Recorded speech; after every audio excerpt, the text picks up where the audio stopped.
Venice. We don't know where to start. Or, in fact, we do. We probably start where everybody else starts, at St. Mark's Square, or Piazza San Marco, as the Venetians call it. The area with the Doge's Palace, St. Mark's Cathedral, and the square is very crowded and packed with tourists. It's a very important piece of Venice, and the obvious place for the vacation photo. But what is the purpose for us to make a video about Venice, one of the most photographed and filmed places in the world?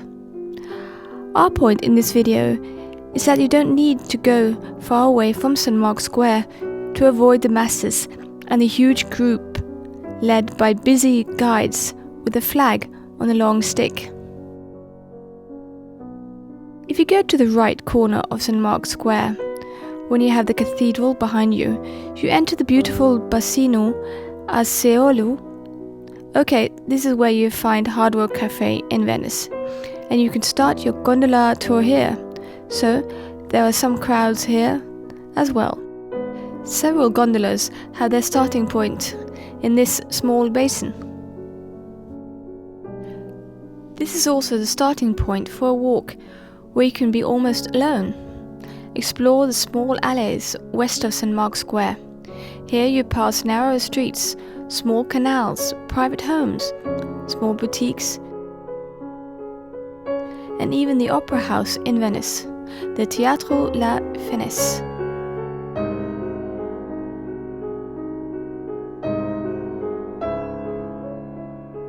On your walk, you have to cross several canals by small bridges and head in a direction where you first think it's impossible to go.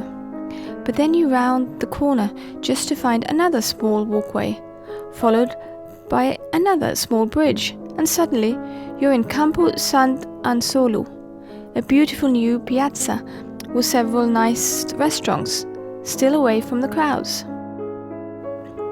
A perfect place to sit down for a while and enjoy the other Venice, with a Bellini or a great Italian lunch. And if you want a Bellini from where it was first created, you're not far away from this either. You then have to head back to St. Mark's Square and the most exclusive area of Venice. You'll find this from the left corner of St. Mark's Square with the cathedral behind you. This area houses many of the five-star hotels, the designer shops, and the famous Harry's Bar. With its old decor and a long list of famous guests during this and the last century, and of course the Bellinis, this is a must to visit. But remember the dress code, no shorts for men. Harry's Bar is a bit hard to find, in combination with the narrow entrance and quite steep price. This is perhaps the reason for the most tourists to leave it alone, even if it's a Venetian icon.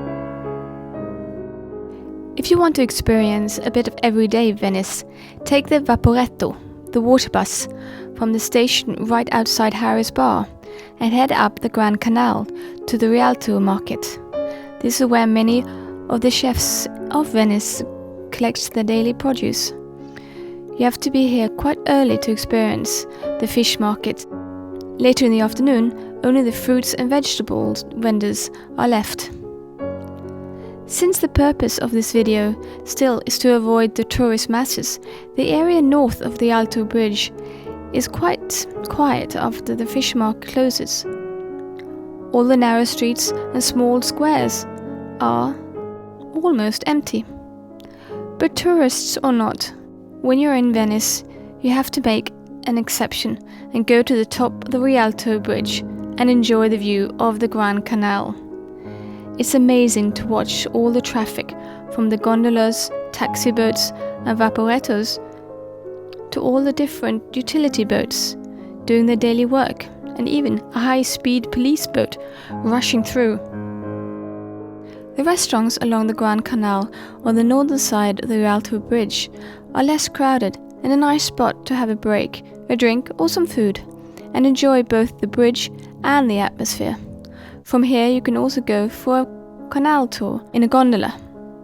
We know it's very touristy but you can't really leave Venice without having done this. Another area where it's quite calm is the area east of the Bridge of Sighs and St. Mark's Square, if you stay away from the waterfront.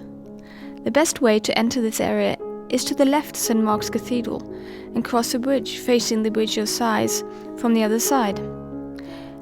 And you'll enter more small squares and narrow streets. If you cross one more bridge further in from this one, you could enter the Venice Glass Museum, and the only place in Venice where they make glass art. Due to the fire safety of the city, one of the former doges many years ago prohibited glass blowing in Venice and moved all the artists and factories over to the neighbouring island of Murano, where they still work today. We present Murano in another All the Goodies video and absolutely recommend a visit here. The further you get from St. Mark's Square, the smaller the crowd, but as we show in this video, you don't have to go far to explore parts of Venice almost all by yourself. Thank you for watching this video. If you want to watch more videos from Venice and the surrounding area, visit our website allthegoodies.com and a Venice special. Please subscribe to All the Goodies by pressing our logo.